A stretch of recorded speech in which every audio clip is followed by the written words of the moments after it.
ان میں ان کے کام کی قوت جلوہ گر ہے اور لوگوں تک پہنچاتا ہے۔ سوال یہ ہے کہ وحی کسے کہتے ہیں، وحی کتنی طریقے سے ہے، نبوت، رسالت اور بعثت سے آپ کیا سمجھتے ہیں؟ کیا قرآن میں وحی کو انسان سے مخصوص کیا گیا ہے؟ جو وحی انسان سے مخصوص ہے اس کی خصوصیت کیا ہے؟ سب پر وحی نازل کیوں نہیں ہوتی؟ سب وحی کے لحاظ سے اللہ سے رابطہ رکھ لیتے، کیا یہ ممکن ہے؟ اگر ایسا ہے تو یقیناً انسان کی زندگی میں رکاوٹیں آتی، مشکلات آتی، پریشانیاں آتی۔ کچھ درس آگے بڑھ جائیں تاکہ تمام چیزوں کو سمجھنے کے لیے آسانیاں پیدا ہو جائیں، اور خداوند عالم ہر طریقے کی مشکلات، پریشانیاں، یقیناً ہماری دشواریاں کو ختم کر دے گا۔ یہی وجہ ہے کہ ہمیں پہلے نبوت کو سمجھ لینا ہے، نبوت میں معجزات اور امانتیں، نظم و ضابط اور تمام تر کی کیفیتیں، پھر اس کے بعد نبوت، رسالت، اولی العزم پیغمبر، ختم النبوت، نبوت تمام ہو، نبوت کے بعد یہ سلسلہ ہدایت کا کس طرح امامت میں ٹرانسفر ہو، ان تمام چیزوں پر گفتگو جاری و ساری رہے گی۔ ابھی آج ہم نے چیپٹر نبوت کا شروع کیا۔ جب ہمارے پاس عقل ہے، ہنر ہے، تو ہمیں نبوت کی ضرورت کیوں ہے، اور نبوت کا رابطہ کیا ہے؟ نبی جو ہے وحی الہی سے احکام حاصل کرتا ہے، اور ہمیں روکنے والا، ٹوکنے والا ہونا چاہیے، اور وہ وہی ہو جو خدا کی بارگاہ سے ہو کے آئے، جس کے اندر خواہش نفسانی نہ ہو اور اپنی طریقے کی کوئی ذاتی معاملات نہ ہو، اور وہ کسی طریقے سے گناہ اور برائیوں میں ملوث نہ ہو، بلکہ ہر عیب، ہر نقص، ہر طریقے کی خرابیوں سے وہ منزہ ہو، پاک ہو۔ جو خالق کی طرف سے نمائندہ ہوگا تو خالق کی تمام صفتیں لے کر آئے گا، تاکہ اس کے ذریعے لوگ خالق کو جانیں، پہچانیں، اور خالق کا حکم بندوں تک پہنچائے اور بندوں کے معاملات خدا تک پہنچائے۔ لہذا نبوت ضروری ہے، اور نبوت کے ذریعے ہماری رہنمائی، ہماری ہدایت ضروری ہے، اور خدا نے نبوت کے ذریعے، وحی کے ذریعے، دین کے ذریعے، اور اپنے تمام فرشتوں کے ذریعے اور الہامات کے ذریعے اپنے دین کو بھیجا ہے، اور عقل کے ذریعے ہمیں اندرونی ہدایت کا ذریعہ بنایا، اور نبی اور مرسل کے ذریعے اوپن اور ظاہری ہدایت کا سلسلہ جاری اور ساری رکھا۔ وآخر دعوانا ان الحمدللہ رب العالمین۔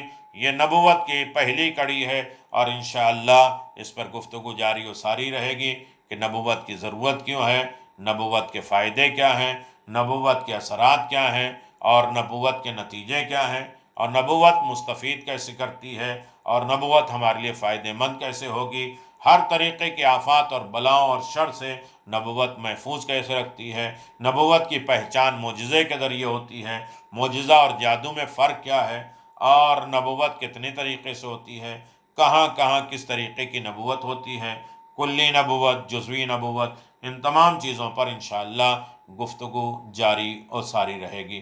وآخر دعوانا ان الحمدللہ رب العالمین، وصلی اللہ علی نبی الکریم وعلی آلہ الطیبین الطاہرین برحمتک یا ارحم الراحمین۔ السلام علیکم ائمة الہدی ورحمۃ اللہ وبرکاتہ۔ استودعکم اللہ واقرأ علیکم السلام۔ آمنا باللہ وبالرسول وبما جئتم به ودللتم عليه،